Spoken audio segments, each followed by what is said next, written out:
I stayed at home alone. My parents went on a business trip, leaving me a large house on the outskirts of the city, where I felt completely safe. A new surveillance system was installed in the house with cameras in every room. It should have kept me calm, but once I was alone, the silence seemed too loud. The first day passed without special events. I spent the entire evening playing video games, eating pizza and feeling like a movie star. However, on the second day everything changed. I decided to check the camera footage before going to bed and noticed something strange. The footage from the living room camera showed a shadow moving in the background. At first I thought it was just a glint of light, but when I watched the recording again the shadow appeared again, this time moving closer to the camera. I stopped. Cold sweat broke out on my forehead and I felt my heart start to beat faster.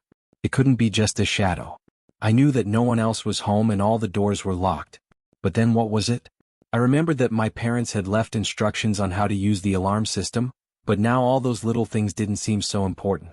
I turned on the live recording and saw the shadow appear in the living room again, but this time it was moving much faster. I was overcome with fear. I was alone in a huge house and someone or something was inside. I squeezed into the chair, feeling my legs grow heavy with fear. The shadow on the screen stopped, as if it found something interesting, and began to slowly approach the camera. I tried to stay calm, but the thought of someone being in the house was unbearable. I decided to watch the recording from other cameras. Everything was calm in the kitchen and so was the bedroom. But when I switched to the camera in the corridor near the stairs, my heart stopped. There was a person. A man in a hood stood on the stairs and looked directly into the camera.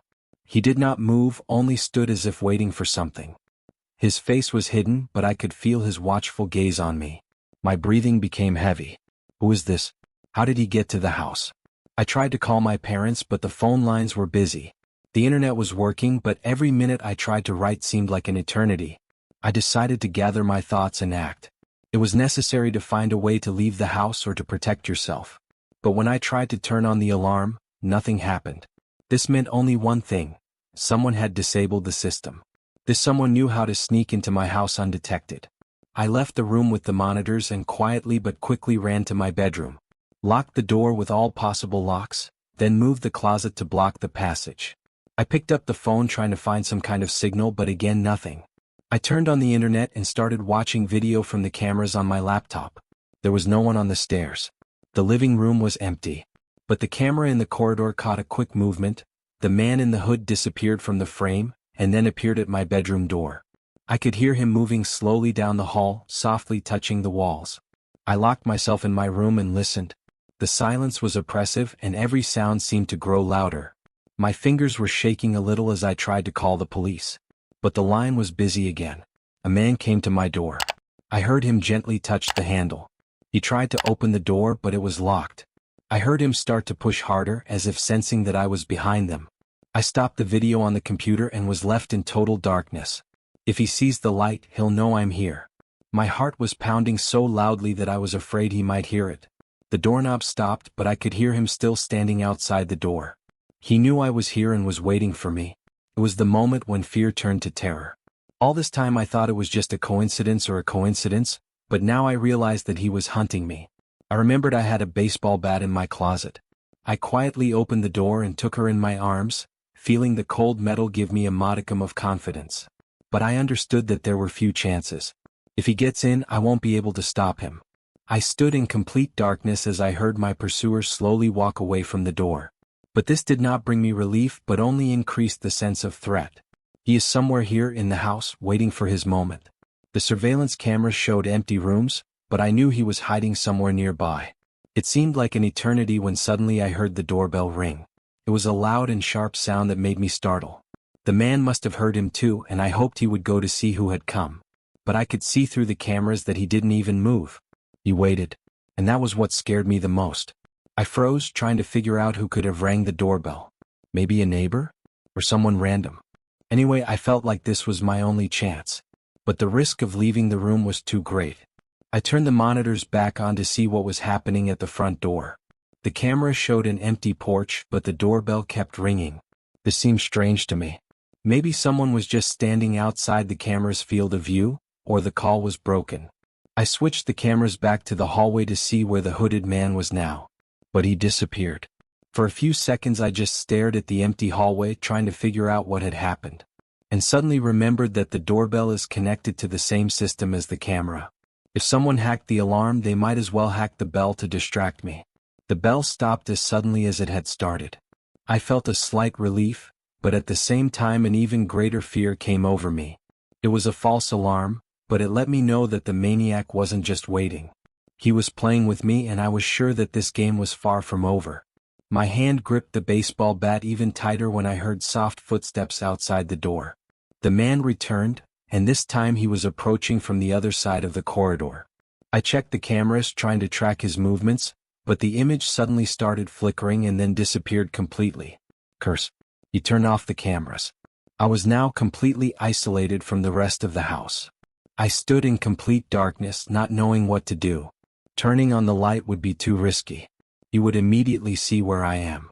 But suddenly an idea appeared. I remembered that I had an old cell phone in my closet that I hadn't thrown away yet. It was connected to a different carrier, and I decided to try to turn it on. Finding the phone, I turned it on and was relieved to see that it was working. I sent a message to 911 with the address and description of the situation. But when I sent the message, I realized I had made a big mistake. The phone screen glowed in the dark, and I heard a man stop at the bedroom door. He knew exactly where I was. My heart started beating so hard it felt like it was about to burst out of my chest. The man was standing behind the door. I couldn't hear his breathing, but I knew he could sense my presence. The seconds dragged on like an eternity, and each of them could be the last. Suddenly the door creaked slowly. He began to open them, pressing the handle.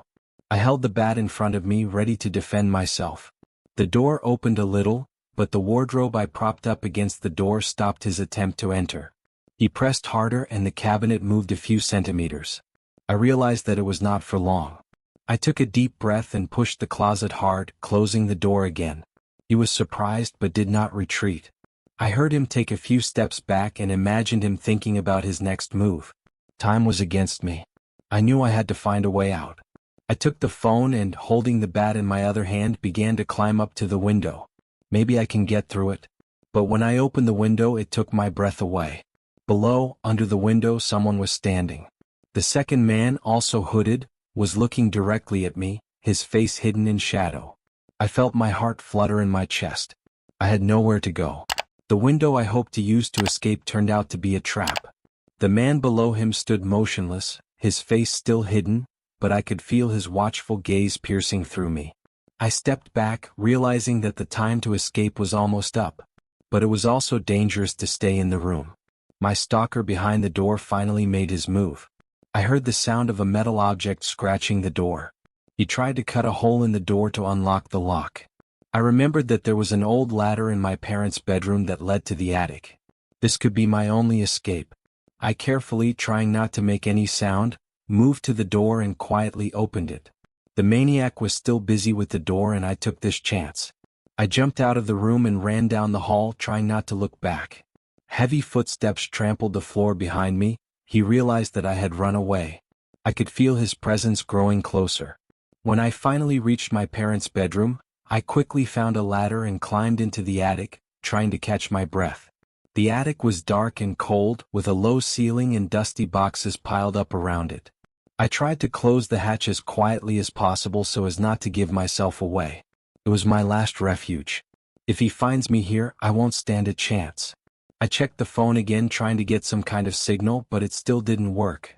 Now I was completely isolated, trapped between the old boxes and the darkness that surrounded me on all sides.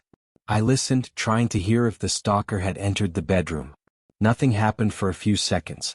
But then I heard the door creak downstairs. He entered the room, and I felt the fear come over me with a new force. I knew he didn't have much time to figure out where I was going. The footsteps came closer, and I pressed myself against the wall, bat in hand. It was dark, and the only thought that bothered me was that maybe he already knew I was here. And it was only a matter of time before he opened the hatch and saw me. I listened to every sound, every movement. It seemed to me that the heart was beating so loudly that he would be able to hear it.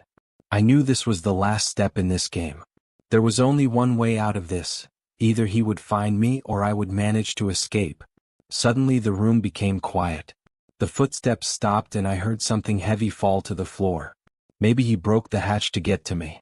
I held my breath, trying not to make a sound, but the fear came over me with a new force. I realized that I could no longer sit and wait. I had to act or he would find me. I took a firmer grip on the bat and slowly crept up to the hatch, trying to feel it with my hands in the darkness. Every part of my body tensed as the hatch slowly opened. I was barely breathing, waiting for his hand to appear in the opening. The bat in my hands was ready to strike. I knew this was my last chance. If I don't hit him now, he'll get me first. The hatch opened a few centimeters more, and I could already see the dark silhouette of a man standing below it. He froze for a moment as if he sensed my presence, and then he pulled the hatch towards him, opening it fully. I didn't think, I just acted. With all my might, I brought the bat down to where I expected his head to be. There was a dull thud and the man screamed in pain. He fell back, but I didn't stop. I hit again, more accurately this time, and heard his scream die down. I stayed where I was, afraid to move. The silence around was deafening. The only sound I could hear was my own heavy breathing. I tried to understand whether he was still alive or not, but I lacked the courage to check. I tried to calm down, but the adrenaline that was surging over the scale did not allow me to do so. Lying in the attic, I went through the possible scenarios in my mind. If the man in the hood was wounded or killed, then the other, the one standing under the window, could come to help. I had to act fast. Getting to my feet, I began to look around the attic, looking for another way out. But suddenly I heard sounds from below, something like a knock. Looks like someone else was in the house. Was it the second man? Instead of despairing, I again armed myself with the bat and began to descend quietly. The wooden stairs creaked under my weight, and I tried to walk as quietly as possible. As I approached the bedroom, I heard someone calling the police on the phone. I looked around the corner and saw that it was a woman. She stood over the injured hooded man, holding his phone. It was his partner, but it seems she decided to turn him in to the police. Maybe they had a fight or he did something that made her act out against him. The woman saw me and froze in place. I didn't know what to do either. But it seems she had no intention of harming me. On the contrary, she signaled for me to come closer. I couldn't believe my eyes. A woman who should have been my enemy was now trying to help me. I approached her with my bat at the ready, but she just silently pointed at the man on the floor. He wanted to kill me, she said quietly, her voice shaking. But I won't let him. I didn't know what to think. It all seemed like a terrible dream that I couldn't wake up from. The woman quickly pressed the call button on the phone and I heard her tell the police about the attack on our house. I know you're not going to believe me, she said, putting down the phone, but I just wanted to get away from him. He's crazy. He killed people. And now he wanted to do it to you. I looked at her, trying to find any sign of a lie on her face, but I saw nothing but fear and despair. She could have been a victim just like me. She may have had no choice but to go along with him, but now she decided to give up. The silence in the house was suddenly broken by the sound of sirens. The police were already close. The woman looked around as if waiting for someone else, but we remained alone in the room with the wounded man. I didn't trust her completely, but decided it would be better to wait for the police together. We retreated to the door, leaving the man on the floor. I kept the bat ready for any surprise while the woman looked nervously out the window. As the cops broke into the house, I felt the tension slowly subside. Finally, it will all come to an end. But as soon as I opened the door, one of the policemen grabbed me by the shoulder and stopped me abruptly. Wait. He looked at me carefully as if checking whether I was not a danger. Are you the one who called us? I nodded, still holding the bat. A woman stood nearby, her hands raised in the air, and she tried to explain the situation. The police quickly neutralized the man on the floor, but their attention was focused on the woman. What were you doing here? One of them asked, pointing a flashlight at her face. The woman began to tell that she was forced to participate in crimes. She was on the verge of breaking down when she was forced to join this maniac. She claimed that he was a real monster and that his victims were not always random. The police listened to her story, but I could tell they didn't fully believe her. She could have been an accomplice just trying to avoid responsibility. However, her behavior gave the impression of a victim. I stood aside, trying to understand what was happening, when one of the officers approached me and asked, "Do you know this woman?" Did you see her doing anything? I didn't know what to answer. All the events of the evening were so confusing that I couldn't say with certainty that she was only a victim or that she had her share of blame in this nightmare. The policeman took the woman and the man in different directions, and I was left alone to calm down. But I still felt that something was wrong. It's as if the story hasn't been fully told and that the biggest nightmare is yet to come. The police searched the entire house but did not find anything suspicious. They asked me to stay put while they dealt with the man and the woman. Their faces were serious, but I could see that they too did not fully understand what had happened here. I stood by the window trying to collect my thoughts. The woman said that the man was a maniac and that she was forced to help him. But it did not answer many questions. How did they get into my house? What did they really want to do to me? And most importantly, was she really the victim, or was it all part of a larger plan? The policeman who was talking to the woman approached me. He looked tired and stressed. "We'll have to take you to the station," he said. "There are many details that we need to clarify. Can you walk with me?" I nodded, feeling the fear start to rise inside me again. All I wanted was for this horror to end. But it seems that he was just getting started. I was taken to the police station, where I had a long conversation with the investigators. They asked about everything: how the evening began, how the man got into the house, and what I saw during the attack. I answered as best I could, but my every word was given in my mind with pain and fear. The woman was interrogated in another room. I didn't hear what she said, but I saw the way she looked when she was led into the station. Scared, exhausted, but with a certain determination. She clearly had a story, but was it true? When the investigators finally left me alone, one of them returned with news. "We found something interesting in your house," he said. "There were surveillance cameras hidden in your living room. It seems that someone has been following you for quite some time." My heart froze. Surveillance cameras? In my house? I never installed them. Who could do it? And why? The investigator showed me photos from the cameras that were installed behind the paintings and furniture. They looked directly at the places where I usually was: the living room, the bedroom, the kitchen. Someone had been watching me all this time, preparing their attack. "We don't know who established it," the investigator continued, "but we suspect that it could have been that man or one of his accomplices. We are currently checking the camera footage. Maybe there is something useful there." Investigators reviewed video from the cameras for several hours.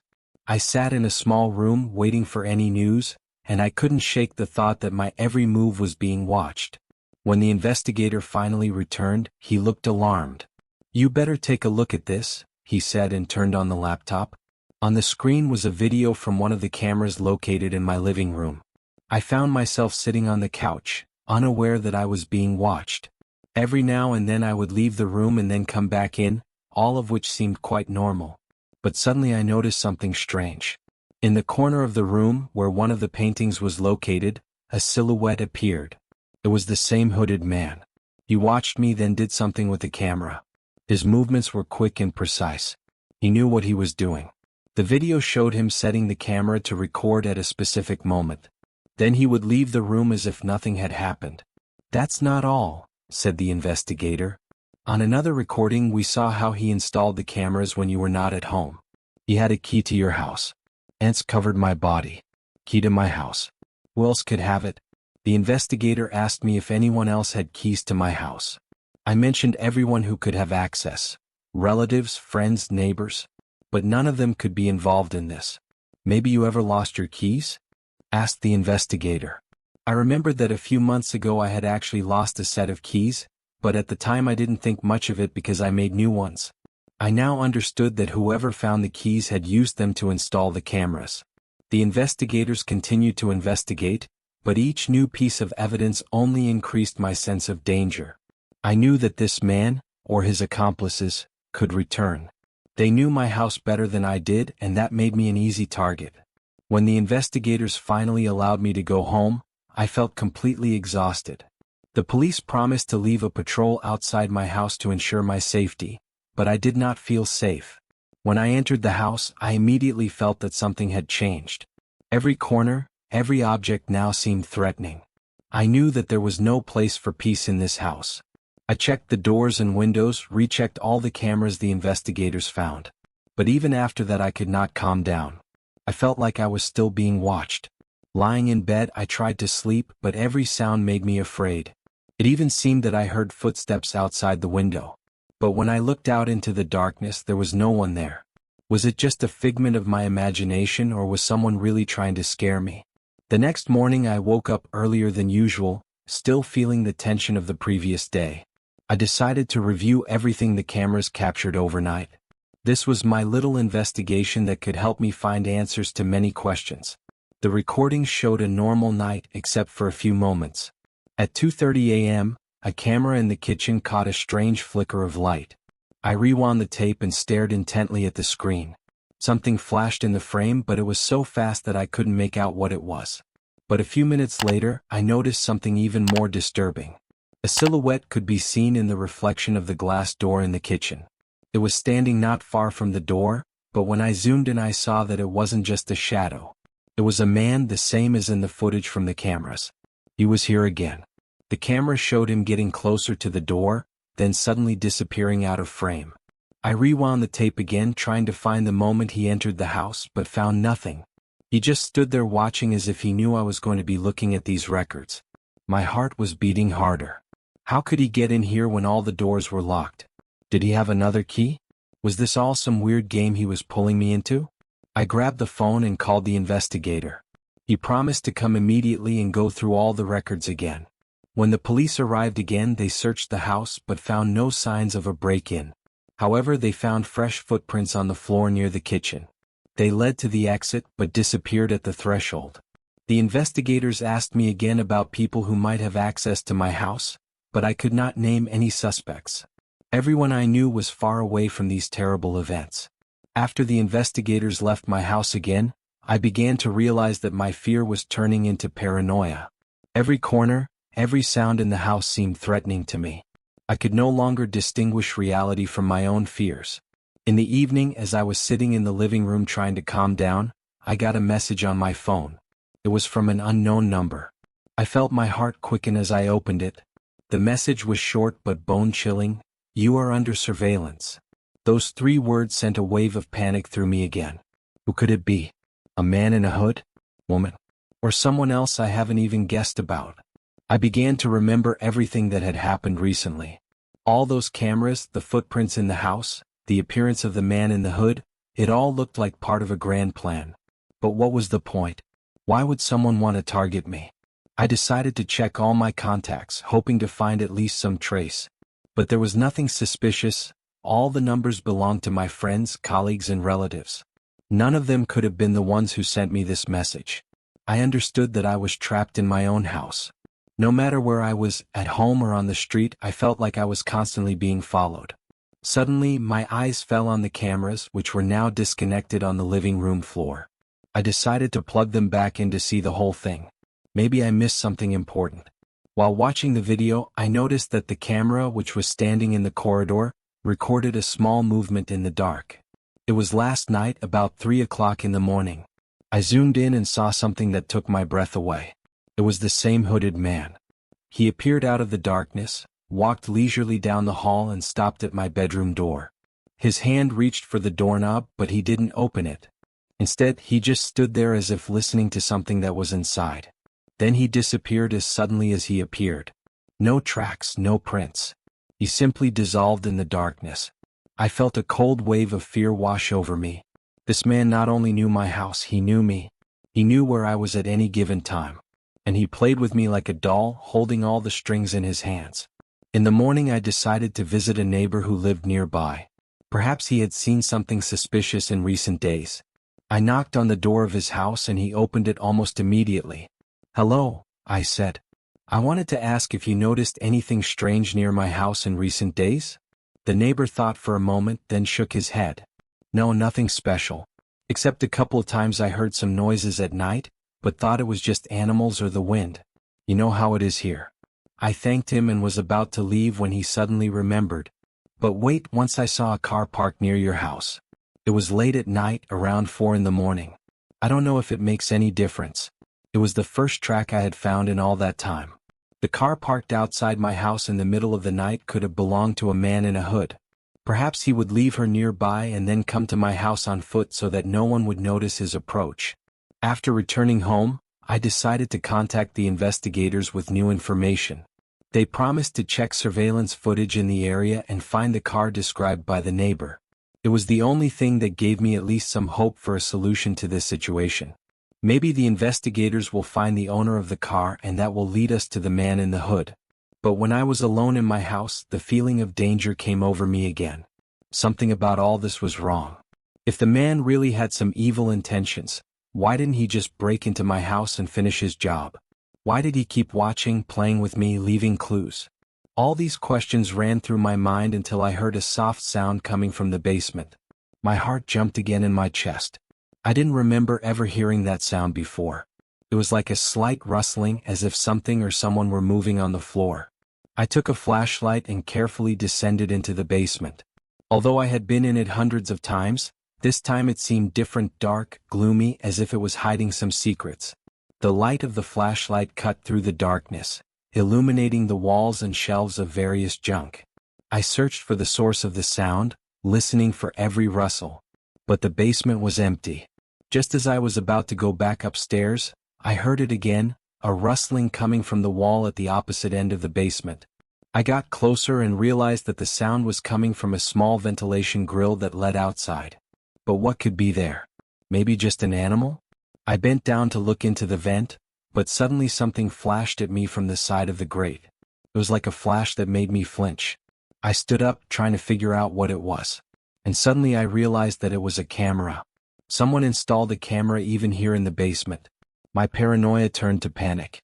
This was confirmation that I was not just being watched, I was being hunted. Someone was watching my every step, every move, even in the least expected places. I rushed back to the basement exit, but the door was locked. My panic grew to the limit. I tried to open the door, but it wouldn't budge. Maybe the lock jammed or someone locked me here on purpose. The flashlight slipped from my hands and rolled across the floor, leaving me in the dark. I felt a cold sweat running down my face. Panic fear took over me. What if I stay here forever? Hearing a rustling behind me, I turned around. In the darkness I could not see anything, but I felt that someone or something was near. Suddenly the door opened with a loud creak and I rushed towards it. Running out into the light, I felt my heart finally begin to slowly calm down. But I knew this game was far from over. That night I could not sleep. Every sound, every shadow seemed to me a threat. My mind was overtaxed and I could no longer focus on anything other than what was happening around me. I reconnected the cameras and reviewed the footage from the basement. There was nothing there but that strange glow from the ventilation. No tracks, no stranger. But I knew it wasn't the end.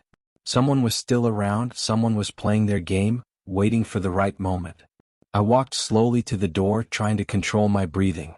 Every step felt heavy, like I was getting closer to something inevitable. Through the window I saw a dark silhouette standing motionless in the doorway. I didn't know whether to open the door or stay inside and call the police. But then he remembered that they had been here recently and had found nothing. This could be the last chance to find out the truth. Gathering all my strength, I slowly opened the door.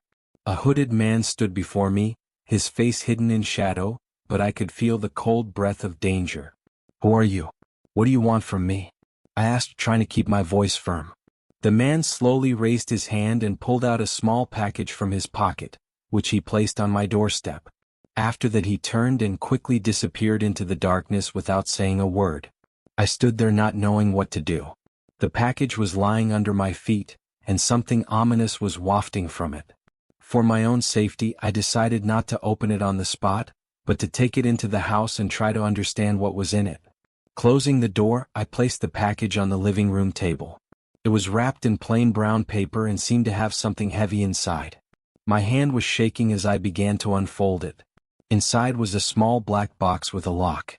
There was no key to it, but a piece of paper was pasted on the top of the box with the inscription, "Open when you are alone." Those words made me shudder. I was alone, but opening this box seemed deadly dangerous.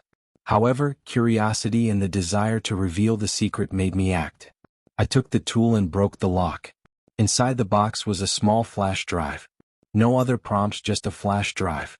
I had no idea what it might contain, but I felt it was something very important. I plugged the flash drive into my laptop. There was only one video on it.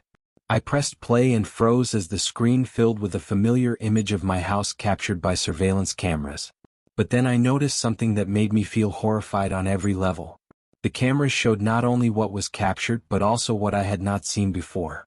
The video had footage from all the rooms, even the ones where I didn't install the cameras.